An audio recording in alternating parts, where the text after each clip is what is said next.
Good afternoon and welcome to the May Division III webinar. I'm Allie Spungen and today I'll be joined by Louise McCleary. As a reminder, this PowerPoint is available now on the webinar page on nca.org. The recording will be available by the end of this week and will be sent out to all that have registered for today's webinar. To ask any questions, as per usual, use the Q&A function at the top of your screen, and we will answer the questions at the appropriate time. Today, we will be talking about the page.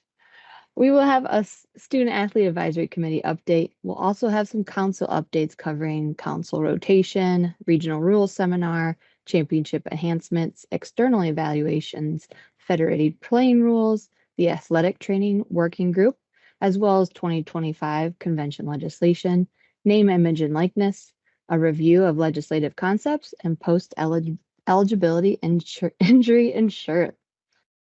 So first up, our SAAC updates. So currently, our SAAC subcommittees have two working groups or subcommittees that they are focusing on this year.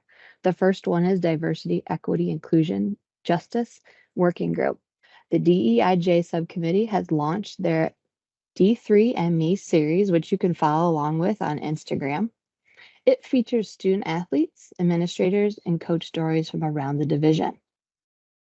The other subcommittee of Division 3 is the Mental and Physical Health Subcommittee. It has shifted their focus from mental health minutes to physical health minute. SAAC acknowledges that this is Mental Health Awareness Month and encourages the membership to review and share the recently updated mental health best practices, the understanding and supporting student athlete mental health. So check that out on the SSI page on nca.org. Division 3 has two representatives on the Mental Health Advisory Committee that helped revise that document earlier this spring and summer. Our final subcommittee is Special Olympics, which is our Division 3 partner. Division 3 SAAC would like to congratulate Cornell College for winning the April Special Olympics Spotlight Award for hosting a unified sports day on campus. Has your campus have an event lately or your conference? Make sure you're reporting it. You can do that on our Special Olympics page on nca.org under the Division 3 section. And all the things that I just explained from our DEIJ subcommittee as well as our Mental and Physical Health subcommittee are available, and you can follow them on D3 SAAC on Instagram and Twitter. Now, some updates from about our leadership. This year, we have an outstanding executive team that is leading D3 SAAC. We have Jack Langan, who is our chair. He's a baseball student athlete at Cornell College. We have Lillian Case, a field hockey student athlete at Juniata College. And we have our communications chair, who is Haley Peck, who is a lacrosse student athlete at Purchase College. Our management council reps for this year are Muthu Minaksu Shidram is a soccer student athlete at Minnesota Morris. And then Julia Hathaway, who's a track and field student athlete at Virginia Wesleyan. Our president's council reps are Jack Langan and Adobe Nebua from Colby College, a basketball student athlete. And that is our executive team for this 2024 team on SAAC. They're doing some great work, and as you can see, we're focusing on increasing our communication across campuses and conferences, as well as taking a focus on sportsmanship and fan behavior this summer moving into the fall. So stay tuned for more about SAAC from communication efforts and sportsmanship and fan behavior. If you're looking to find out who your partner conference is or who's your representative, you can check that out on the SAAC page and find your conference and partner conference listings there. Please reach out.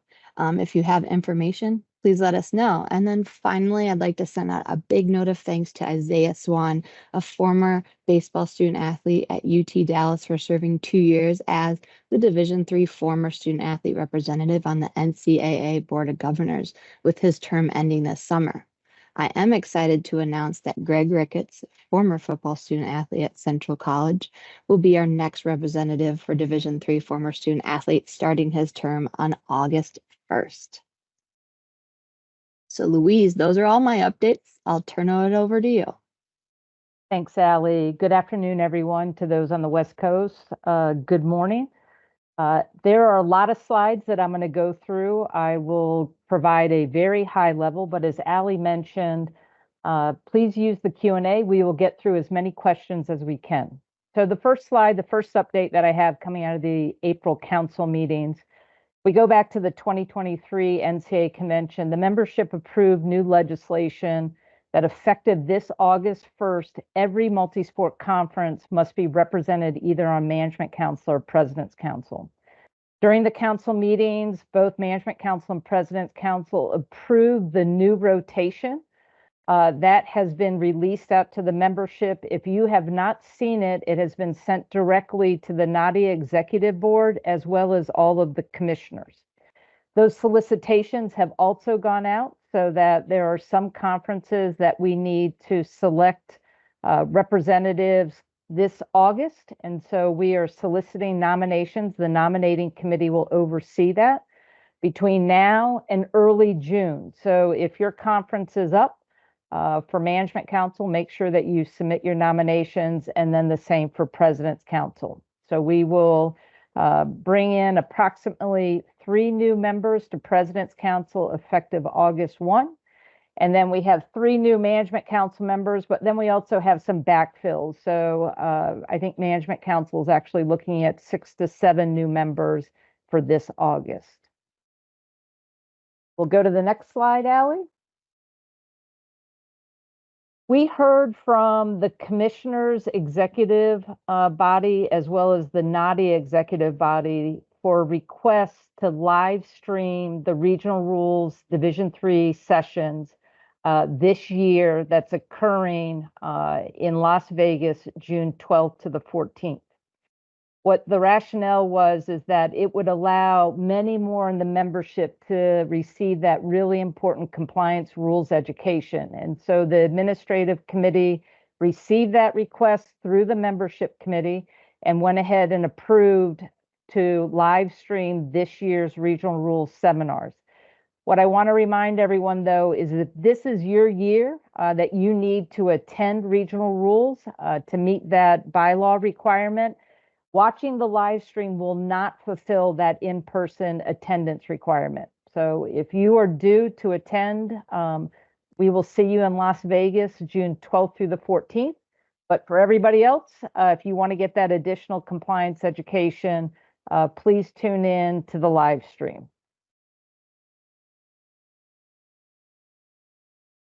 So the Championships Committee has been hard at work, and they forwarded several recommendations to Strategic Planning and Finance and to the Management Council, who looked at it this past April and also approved in concept several things. So one, you can see it on the screen, is to increase the bracket for football from 32 teams to 40 teams effective with this upcoming season. Also, based on membership feedback through 2 surveys, the membership overwhelmingly recommended that the Championships Committee make a recommendations to combine pools B and C into one group of eligible at-large selection teams for our team championships. That also was approved and will occur starting with the 24-25 seasons. And then also the Championships Committee heard from the membership that providing more opportunities, more access into our championships was really important. They looked at lots of different models and landed on a spot to say, we're going to move our access ratio to 1:6. That will determine the size of the brackets for team sports, again, effective with this upcoming season. The other thing that the Championships Committee has been looking at that came out of those membership surveys that were sent out is how do we protect higher ranked regional teams? It's impacting our institutions and conferences on the West Coast, but we also realize that it's impacting really all of our institutions that are having an opportunity to get to our national championships. So the championships committee back in the winter asked all the sport committee managers to really look at the last 3 years of championships to say, where have there been issues that we haven't been able to protect highly ranked regional teams?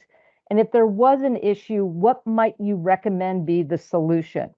The championships committee will receive that feedback by their June meeting, if not earlier, and that will allow them time, if it's warranted, to put forward a recommendation, especially if there's a budget impact, to strategic planning and finance, who is meeting in late June, and then it could go to the councils during their summer meeting. So some exciting championship enhancements that really were driven by you in the membership to help inform the championships committee. In addition to those, what the championships committee also put forward to the management council, and the president's council also had a chance to discuss it, is that they were going to adopt the NCAA Power Index, the NPI. And this will be the metric that our committees, for team championships, will use to select non-automatic qualifiers. It will be implemented in 24-25. The championships committee has been looking at this NPI. We were calling it pairwise before. We've now landed on a new name, the NCAA Power Index, for over 2 years. They were able to use the NPI to say, how does it compare with what the committees were selecting? Committees had a chance to look at that, see where there were outliers, why there might be outliers. And so the championships committee felt that they did their due diligence with 2 years worth of research. They believe that the transparency that will come along with this, it's being used currently for men's and women's ice hockey, is really important. And also the time that will be reduced in selecting those non-AQ qualifiers will be able to be used in terms of bracketing for those team championships, which we know is really important for the membership. So what's happening right now? Our team sport committees are meeting. They are working to finalize what we call the dials within the NPI. Coming out of those meetings, there will be committee reports that will be placed on ncaa.org. They will also create individual sport-specific 1 to 2 page resources that will be sent out to the membership as well as coaches associations. And then the final step is that they will hold individual sport-specific webinars to be able to explain to the membership exactly what's happening. We're going to do it in a staggered release. So by June, early June, all of the fall sports for next year will have their dials set. Those reports will be posted on ncaa.org. That 1 to 2 page template will be sent out to the membership and the coaches association. And then by mid-June, we'll have that sport-specific webinar. And by early July, we'll do it for the winter. And then by early August, we'll do it for all the spring sports. Again, we will continue to give information as we need to the membership as we implement the NCAA Power Index starting next year. All right. The very last, it talks here, there were even more championship enhancements. I think all of you know that we have 2 broadcast agreements that start anew next year, which is allowing our revenue to increase significantly. And that's why strategic planning and finance and the councils have said, all right, championship, what committees or what enhancements do you want? So I've talked about some. The other that you see on the screen, we are going to increase per diems again. We'll increase it to 135 starting next year, and then $5 increments for the following 3 years after that. You also see we're going to have a joint men's basketball championship in 2026. We're increasing officials' fees. We also have some other increases that are not that have been approved that are not on the screen. We're going to increase the men's golf individual participants to eliminate twosomes. We're increasing the women's golf field from 31 to 34. We're increasing the wrestling field size from 180 to 210. We're going to alter the men's and women's tennis championship to reduce the days on site by 1 day. And then we're going to have a predetermined site in 2025 and 2027 for women's ice hockey. All of that has been approved in concept by both Management Council and Strategic Planning and Finance, and we anticipate those being approved in final format during the summer meetings. I think all of you know we have been conducting 2 outside reviews since last December. The first one is we hired Deloitte to review the division's finances. How could we improve our revenue growth by identifying new opportunities? We also asked Deloitte to identify our threats and, most importantly, to provide a roadmap of how to move forward. It's been communicated to the membership. We're going to have 2 membership-wide seminars. The seminars will be the exact same. One will be on May 21st from 1:30 to 2:30 Eastern. The other one is on May 22nd, noon to 1 p.m. If you would like to hear directly from the Deloitte consultants, I recommend that you register for one of those, and they will outline what they have found in terms of opportunities for the division, as well as threats that we need to pay attention to, and what they're recommending as our next steps over the next 3 to 8 years. The second outside review that we've been conducting is with Lewis Rice, and we asked them to conduct a review of our enrichment fund, our grants and our programs. They divided it into 3 phases. Phase 1, they looked at all of our different programs. Think the Senior Woman Administrator, the Student Immersion Program, the Institute for Administrative Advancement. And so they've looked at that to say, what are the objectives? Are they clearly identified, those objectives? And most importantly, do they align with the division's strategic priorities? Then in phase 2, they're looking at the same areas, objectives, strategic priorities, but instead they were looking at our grants and specifically our 3 diversity grants. Those 2 phases have been completed, and now we're in phase 3, and they're doing a review of the conference grant program. With each phase, as they have finished up those reviews and they have interviewed the NCA staff that oversee those grants and programs, they have interviewed participants and recipients of the programs and grants, both those who have received it and maybe those who weren't selected to participate. They're doing the same with phase 3, interviewing commissioners. They're going to put out an executive summary giving their final review of the enrichment fund. What's really important about both of these outside reviews is we are in a budget planning process. So Strategic Planning and Finance has been working closely with the councils. They will produce a final budget by this summer. Both of these reviews will help inform that budget planning process for FY25 and FY26.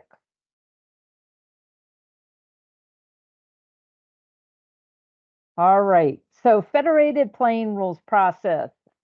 It seems like it was a long time ago, but it was actually just last summer. So it hasn't even been a year. Division 3 adopted a process to consider and adopt playing rules that were federated for Division 3. And we created a small advisory group made up of commissioners and athletic directors and some management council members to help inform what that process would look like. And what came out of it, and you see it on the screen, is that it was really important to make sure that we had Division 3 input into the process. Also, that advisory group said it's really important when we can have common rules that are the same among the 3 divisions. Let's make sure we do that. And if possible, let's also work within the current process. And so what the Management Council did is to say, we're not quite to a year yet, but it directed staff to say, let's do a review. Let's make sure that this Division 3 federated playing rules process is actually working the way we want it to work. Is it being followed? Are we getting those outside voices right now for the rules committee? If it's a women's lacrosse rules committee, we're tapping into the Division 3 women's lacrosse sport committee, championship committee to say, help bring more voices into this process. Is that occurring? Do Division 3 members feel that they have autonomy with this federated rules process? And so we'll conduct a review of that We'll interview the rules committee members, the sport committee members, individuals from the membership to say, okay, where are we with this federated rules process? And we'll give that initial report to Management Council this summer for them to digest it and decide if they need to make any adjustments to it or not.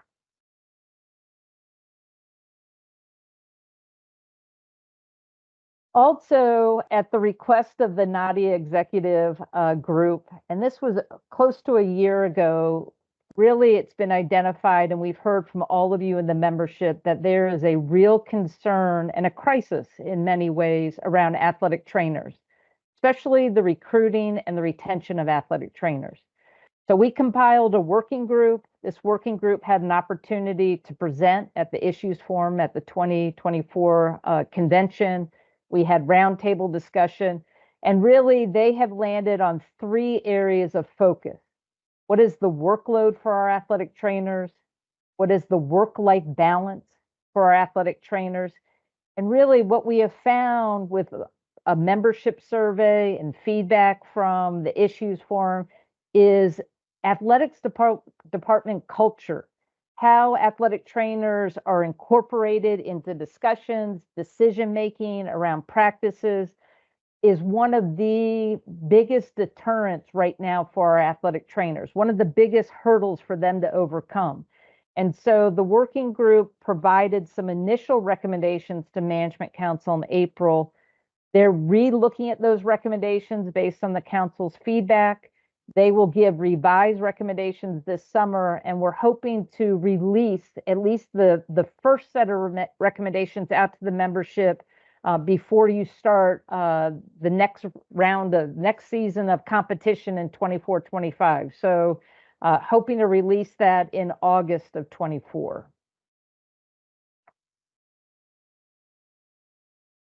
One piece of legislation you can count on for 2025 is that the Management Council approved in concept to sponsor legislation to add women's wrestling as an NCAA National Collegiate Championship. All 3 divisions will be voting on this in January, and if adopted, immediately following that January convention, we'll put together a wrestling committee, and then our first National Collegiate Women's Wrestling Championship would be in the winter of 2026.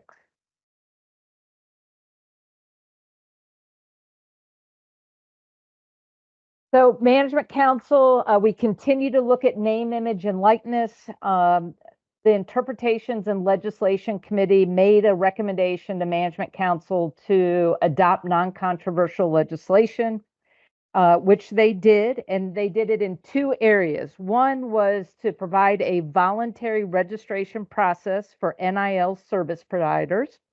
And the second was to manage, the NCAA would manage a comprehensive education program.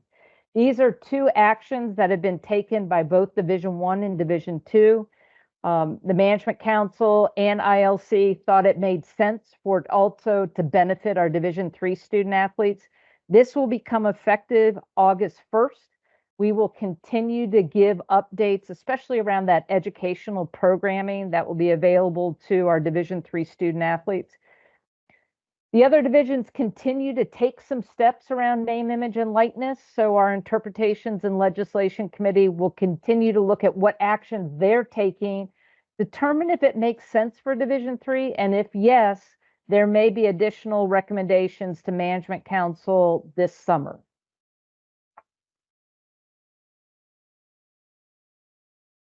So if any of you are participating, or you're going out to Las Vegas for the Regional Rules Seminar, or we're going to hold a Conference Rules Seminar in York, Pennsylvania, or you have an opportunity through one of your committees, or the commissioners are coming to Indianapolis in June, we are looking over the next couple months to get feedback on 4 legislative concepts. The first one is the transfer year in residence.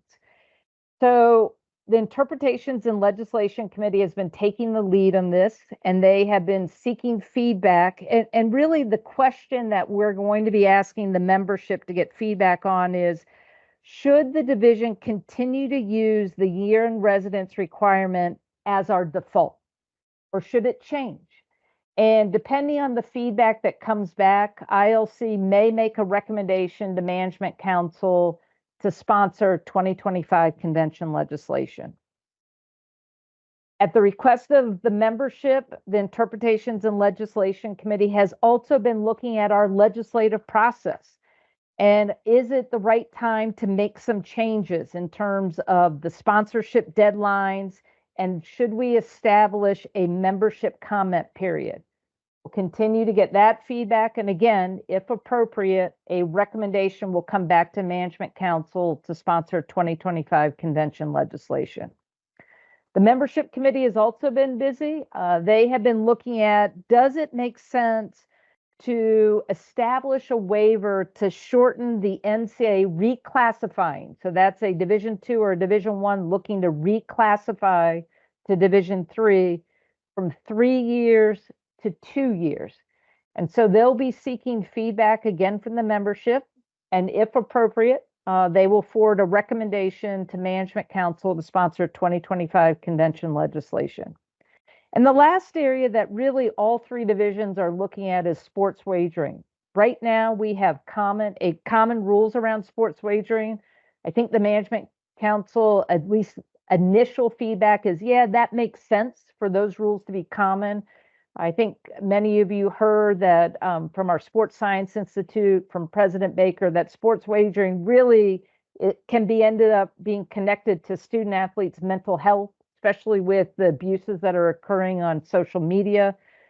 The question is our legislation in the right place? And that's what we're going to be looking at, gathering that feedback, and then bringing it to Management Council to discuss, as well as President's Council during their summer meetings. So lots of legislative concepts that hopefully all of you will have an opportunity to discuss and provide your feedback on.